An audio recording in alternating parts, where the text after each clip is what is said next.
ఈ రోజు ఈ వీడియోలో jewel thief the heist begins అనే సినిమా గురించి మాట్లాడుకుందాం. సైఫ్ అలీ ఖాన్, నిఖితా దత్తా లీడ్స్ గా, కూకీ గులాటి, రాబీ గ్రోవెల్ డైరెక్షన్ లో వచ్చిన యాక్షన్ థ్రిల్లర్ ఇది. ఈ సినిమా స్టోరీ ఏంటి, దీని మీద నా ఒపీనియన్ ఏంటనేది ఇప్పుడు తెలుసుకుందాం పదండి. ముందుగా ఈ సినిమా స్టోరీ ఏంటంటే, ఈ సినిమాలో మన హీరో రెహాన్ ఇంట్లో ఉన్న పరిస్థితుల వల్ల ఒక ప్రొఫెషనల్ దొంగగా మారాల్సి వస్తుంది. మనోడి స్పెషాలిటీ వజ్రాలు అన్నమాట. తనకేదైనా డైమండ్ నచ్చితే అది ఎక్కడున్నా, దానికి ఎంత కాపలా ఉన్నా పెద్దగా శ్రమ పడకుండా ఎత్తుకొచ్చేస్తూ ఉంటాడు. దాంతో మనోడి కోసం చాలా దేశాలు వెతుకుతూ ఉంటాయి. అందరికంటే ఎక్కువగా విక్రమ్ అనే ఆఫీసర్ మనోడిని మూసేయాలని తాతాలాడుతూ ఉంటాడు. ఇక ప్రస్తుతానికి మనోడు పోలీసులందరికీ టోపీ పెట్టి బూడపెస్ట్ లో సేద తీరుతూ ఉంటాడు. కానీ అంతా బాగుంది అనుకున్న టైంలో మన రెహాన్ కి ఒక పెద్ద ప్రాబ్లం వస్తుంది. ఆ ప్రాబ్లం పేరు రజనౌలక్. తను ఒక క్రిమినల్ బిజినెస్ మ్యాన్. ఎక్కువగా అండర్ వరల్డ్ తో డీలింగులు చేస్తూ ఉంటాడు. త్వరలో ముంబై మ్యూజియం కి ఎగ్జిబిషన్ కోసం రాబోతున్న రెడ్ సన్ అనే 500 కోట్ల విలువైన వజ్రాన్ని దొంగలించి తనకు అప్పగించాలని మిస్టర్ రౌలక్ మనోడికి ఆర్డర్ వేస్తాడు. దాంతో చేసేదేం లేక మనోడు ముంబై రావాల్సి వస్తుంది. ఇక ఎప్పటి నుంచో రెహాన్ కోసం కాచు కూర్చున్న విక్రమ్ తను ఇండియా వచ్చాడని తెలిసి తన కోసం ముమ్మరంగా గాలింపులు మొదలెడతాడు.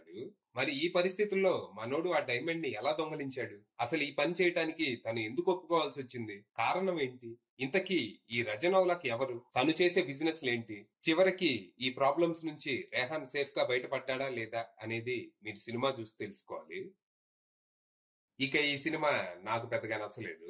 స్టోరీ, స్క్రీన్ ప్లేనే కాకుండా విజువల్ గా కూడా సినిమా చాలా నాసిరకంగా ఉంది. సినిమాలో ఒక్క ఫ్రేమ్ కూడా నేచురల్ గా అనిపించలేదు. అంత ఆర్టిఫిషియల్ అట్టికాయ. మామూలుగా హైస్ట్ మూవీస్ అంటే మంచి మంచి ట్విస్ట్లతో, థ్రిల్లింగ్ మూమెంట్స్ తో ఎగ్జిలరేటింగ్ గా సాగాలి. కానీ ఈ సినిమా అలా ఉండదు. ఇందులో ఒక్క థ్రిల్లింగ్ మూమెంట్ కూడా లేదు. ఇక సినిమాలో వచ్చే ప్రతి ట్విస్ట్ ని మనం ముందే ఊహించేయచ్చు. ఏ ట్విస్ట్ ఎక్కడొస్తుంది, ఎలా వస్తుంది, హీరో విలన్ కి ఏం షాక్ ఇవ్వబోతున్నాడు అనేది అంతా మనకి ముందే అర్థమైపోద్ది. అలాగనే అవి ప్రెడిక్టబుల్ ట్విస్ట్లు అని కాదు, జస్ట్ డంబ్ అండ్ స్టూపిడ్ ట్విస్ట్లు. ఒక్క నిమిషం ప్రశాంతంగా కూర్చొని ఆలోచించినా ఆ ట్విస్ట్ లో ఉన్న బొక్కలన్నీ మనకు అర్థం అవుతాయి. ఈ సినిమాలో రైటింగ్ ఎలా ఉందో చెప్పడానికి మీకు ఒక ఎగ్జాంపుల్ చెప్తా. ఇందులో మన హీరో రెడ్ సన్ అనే డైమండ్ దొంగతనం చేయడానికి ఇండియా వస్తాడు. సో తను ఇండియా వచ్చాడని తెలిసి విక్రమ్ తన కోసం వేట మొదలు పెడతాడు. అయితే ఇక్కడ విక్రమ్ కు ఒక డౌట్ ఉంటుంది, అసలు రెహాన్ ముంబై ఎందుకు వచ్చాడని. ఆన్సర్ కోసం ఫస్ట్ హాఫ్ అంతా తెగ ఇన్వెస్టిగేట్ చేస్తాడు. ఎందుకు వచ్చాడు, ఏం కావాలి అడిగాని. ముంబైలో 500 కోట్ల విలువైన డైమండ్ ఎగ్జిబిట్ కి వస్తే ఆ విషయం విక్రమ్ కి తెలీదా?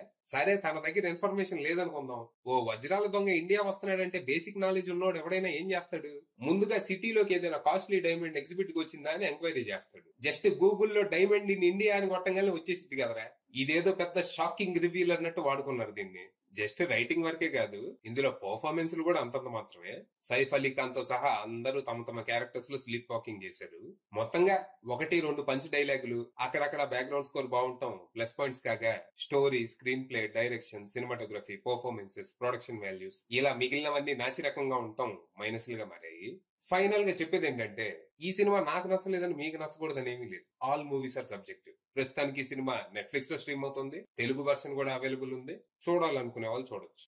అది విషయం.